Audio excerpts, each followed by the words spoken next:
The LA Softstory Ordinance was passed just recently in the last 1 year in the city of Los Angeles, affecting over 15,000 buildings in the city of LA.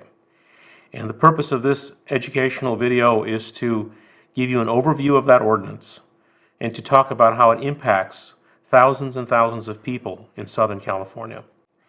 The ordinance was passed approximately 8 months ago. It affects over 15,000 buildings. And I want to first explain to you what the meaning of Softstory is.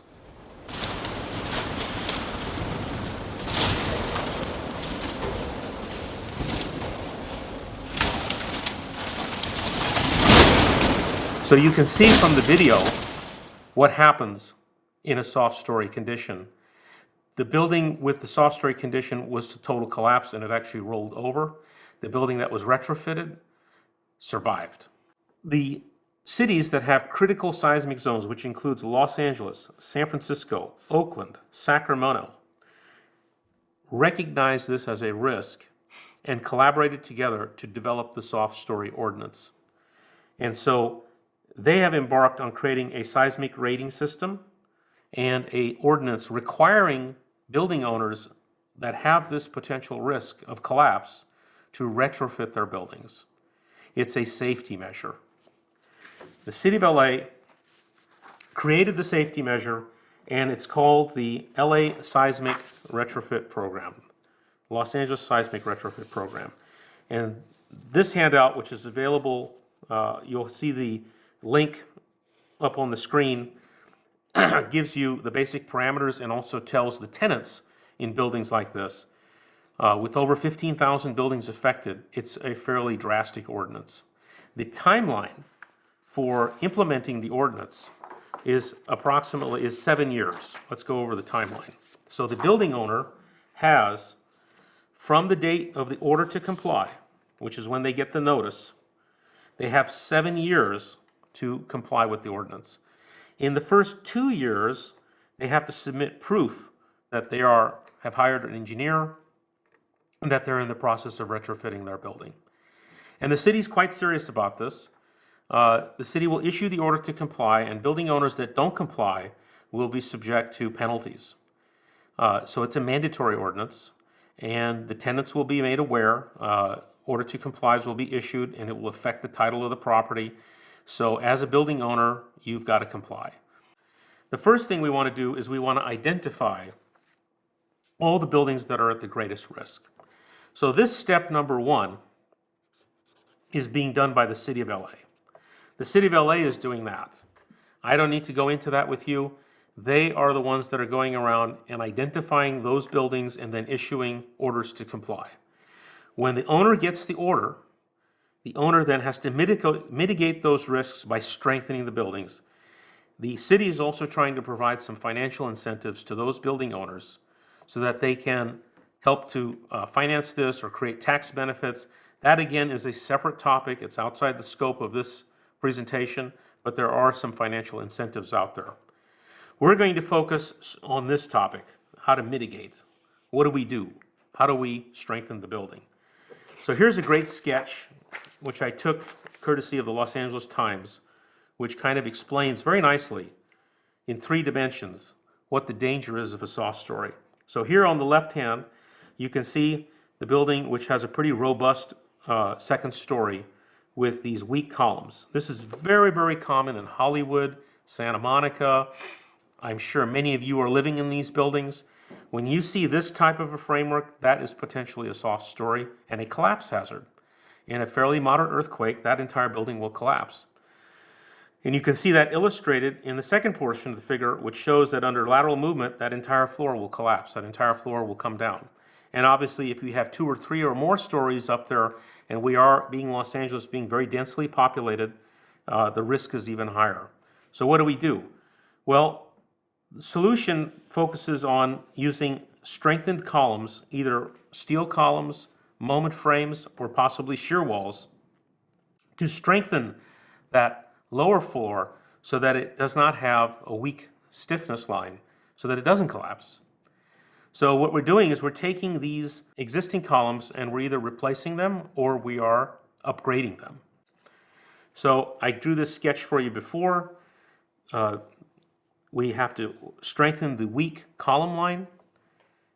And so what we're going to do is we're going to come in with our solutions. Here are the options. One option is retrofit options. We can add new shear walls. I'll explain what that is. A shear wall is essentially a wall that comes in to supplement the stiffness on the ground floor. And you have your upper floors up here, and that creates a higher stiffness. It's basically strengthening using a wall. Another idea is to use a steel moment frame, and we'll talk about a steel moment frame in a second. We can also add new steel columns, which we call flagpole or cantilevered column. I'll go into that in a minute. We can also strengthen the existing columns. If it's already steel, maybe we don't need to replace the existing steel. Maybe we can strengthen it. Maybe we can box it up and create a tube. I'll explain that also. We can strengthen the existing framing with shear walls and or strong walls. We'll talk about that. So here you have 5 options, and it depends upon your structure. It depends upon what the logistics are. It depends on how many floors there are.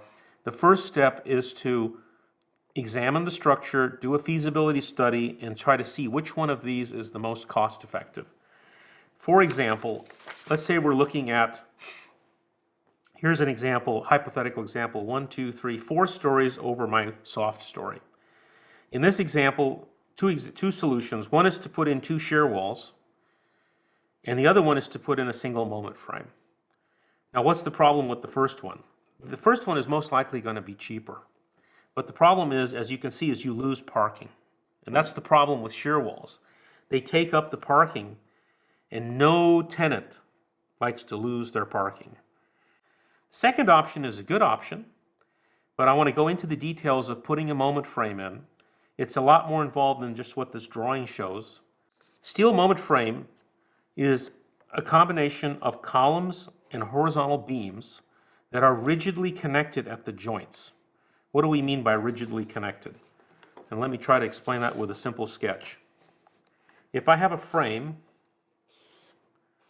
which is made of steel, and I apply a load on the side, if these are rigid connections, which they are supposed to be, and everything here is made out of steel, when this deflects, it's going to deflect like this. It's going to deflect in a way that the angle between the column, here's my beam, that angle between the beam and the column always remains at 90 degrees. In other words, there is no rotation. The fact that there is no rotation means that there's a very high bending stress that's occurring on those beam column joints.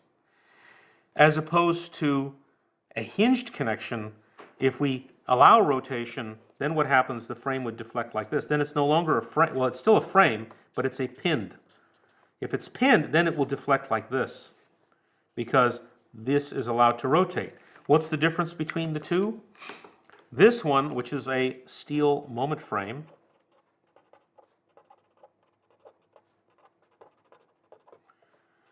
will have a shorter deflection. It's much more stiffer. This one, which does not have a moment frame, this is a cantilevered column, will have a higher deflection. So it all depends on whether or not the building can tolerate the higher deflections. What's the difference between the two? The steel moment frame requires a grade beam that has to be dug inside. There's a whole concrete beam that has to go in there. And this connection is a very, very detailed connection. It requires welding, it requires bolting. It's more expensive, but it's the best solution, I will say that. From an engineering standpoint, you can't beat a steel moment frame, but it is also more expensive.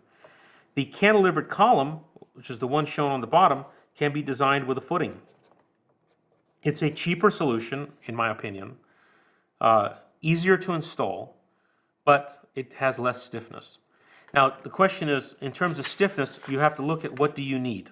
Do you need, if it's only a 1-story, we may not need a steel moment frame. Maybe we can do a cantilevered column. The cantilevered column, what I like to use is what's called a structural tube. And a structural tube, exactly what it says it is a steel tube which is then connected down at the base with a steel plate with bolts that then go into a concrete foundation. Why do I like this solution? Because the structural tube can take loads in both directions. It has symmetry. It has symmetry, so when I do a design, and let's say I recommend an 8-inch by 8-inch by half-inch thick structural tube, I like that solution because I get strength in two directions. As opposed to doing an I-beam, a lot of people, they use the I-beam.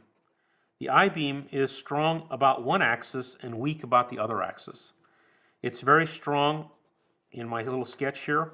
It's very strong about one axis, the x-axis, but it's very weak about the y-axis. It does not give you the same strength in both directions. So there are multiple options. And the same thing applies when we go to looking at these other choices. So let's look at the wood shear wall. A wood shear wall is essentially a system of studs with a top plate and a bottom plate with plywood sheathing. And what does a wood shear wall do? When you put the plywood sheathing and you apply this force, this plywood sheathing, which sandwiches to the stud, prevents the shear wall from deflecting. It's as simple as that. If you didn't have the sheathing and you just had the studs, the wall is less stable. You apply the load, the studs will just bend. But when you put the sheathing on, it ties it all together, creates a panel. And that's what a shear wall is. What about the fourth option, strengthening existing columns? What do I mean by that? Let's talk about that for a minute. So let's say your building has some steel columns already in place. Usually those columns will be in the form of I-beams. They'll look like this. So maybe when we look at your building, we find that the steel columns are already there, but they're not big enough. Well, we can come in and we can weld new plates on the side of that steel column. We can also weld new plate on the stronger side, and we can box that in and create a new column, which is much stronger than the original column. So it's more than one option, and maybe the strengthening of the existing column works. Again, there's no one solution, there's multiple solutions. They apply to different cases, and the job of the engineer is to give you those choices and help you decide as an owner which one you can afford. The other option on the list is the strong wall. So we can also use adding a strong wall. What is a strong wall? So a strong wall is essentially a shear wall, but it's a proprietary shear wall developed by a specific manufacturer, which has a super high strength and it's not as long. In other words, this distance here can be as short as 2 feet. It can be as short as 18 inches. I think they even go down to 12 inches. So what does that mean? It means that if you have 12 inches to work with, you could possibly put in a strong wall. But as you saw with some of the slides that we looked at, 12 inches may sound like a lot. It's about a foot. You may not have a foot. In some cases, some of these columns are only 6 inches wide. If I put in a 1-foot strong wall, what have I done to my parking? I've lost my parking. And again, parking is a sensitive matter. So strong walls can be used in certain instances where if you have the length and you can do it, then by all means it should be considered. But if you don't, then you have to go with the steel moment frame or the cantilevered column. So here's the question I get all the time. Every owner comes to me and says, give me a price. How much does it cost? I get this question all the time. And my answer is, it depends. Okay, I can't give you a cost. We first have to do some sort of analysis. We have to do a step one. And I emphasize that because, again, my role in this process is as an engineer. I'm not a contractor. I mean, I am a licensed contractor, but I don't practice construction. My job is as an engineer is to evaluate the building and give you your best option. Then you can go and get the contractor of your choice, or I can recommend somebody to you who can give you the price. There are two ways that you can proceed. The first way is what's called the Design-Bid-Build process. This is the traditional way. In the traditional way, step one, we do a preliminary evaluation. Does your building comply? Maybe your building already complies. Just because they gave you the notice, it doesn't mean that you necessarily have to do something, because it just means that they're letting you know that you need to examine your building. Is it a soft story? We have to do some destructive testing. We have to come out to the building. We have to cut some stucco. We have to see whether or not the columns are steel or they wood. So we have to do some evaluation unless we have a set of drawings. Then we have to do some calculations. We have to see, going back to the 5 options, which one of the 5 options is going to work? Is there a 6th and a 7th option? So we have to do some engineering. We have to evaluate. Then, after we do the evaluation, you can come up with a cost. And then you can develop your tenant habitability plan, pull your permit, which we will help you with. And at this point is where you retain your contractor and start with steps 6, 7, and 8, which is to engage the contractor and let the contractor go do what they do, which is to build it. This is the preferable option. This is what I recommend, option number 1. Option number 2, another choice. Some people don't want to take the steps of doing the evaluation, the structural design. Some people want a price, and they want it done now. So there are some companies, we call them design-build companies. This is called the design-build process.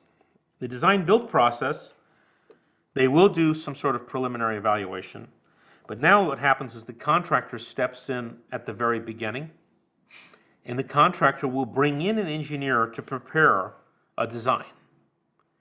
So the initial steps of evaluation and looking at options is eliminated for the most part, and the design builder, the contractor, will then just come to you with one option, with one price, and say, that's our price, that's our solution. And they will go straight to design documents. It's definitely a faster procedure, but my advice to you as owners and tenants is that you are then disengaged from the different choices. And sometimes this will work. I'm not saying it's not a bad option. We've done it. We work with contractors, but I just want you to be aware of the 2 choices, because there are a lot of people that are running around in town who are offering only the 2nd option. I want you to know that there is a first option. And I would highly recommend, especially for those of you that have more than 20 units, get a construction manager. Don't try to do this yourself.